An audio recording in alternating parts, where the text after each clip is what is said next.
നിങ്ങൾ ചന്ദന കൃഷിയെക്കുറിച്ച് കേട്ടിട്ടില്ലേ? നമ്മുടെ മറയൂരും മൈസൂരും വളർന്നുകൊണ്ടിരിക്കുന്ന അതേ ചന്ദന കൃഷി തന്നെ.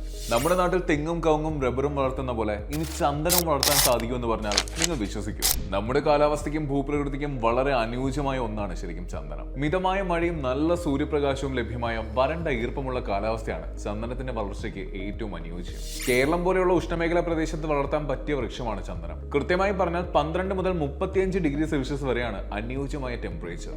ചന്ദനം ഒരു ഹാഫ് പാരസൈറ്റ് അല്ലെങ്കിൽ പാർഷ്യൽ പാരസൈറ്റ് സസ്യമാണ്. വളർച്ചയുടെ ആദ്യ സമയങ്ങളിൽ മറ്റൊരു സസ്യത്തിന്റെ, അതായത് ഹോസ്റ്റ് പ്ലാന്റിന്റെ ആവശ്യകതയുണ്ട്. സാധാരണയായി ചീര, കരിവേലം, കാറ്റാടിമരം, ദന്തപാല, ആര്യവേപ്പ് എന്നിവയെ ഹോസ്റ്റ് പ്ലാന്റ് ആയി ഉപയോഗിക്കാറുണ്ട് കേട്ടോ. ചന്ദനത്തിന്റെ മറ്റൊരു പ്രത്യേകതയാണ് മരത്തിന്റെ ഒരു ഭാഗം പോലും പാഴായി പോകുന്നില്ല എന്നത്. ചന്ദനത്തിന്റെ തടിയും വേരും ഔഷധ നിർമ്മാണത്തിന് ഉപയോഗിക്കുന്ന ഒന്നാണെന്ന് പ്രത്യേകം എടുത്തു പറഞ്ഞാൽ മതിയാവും.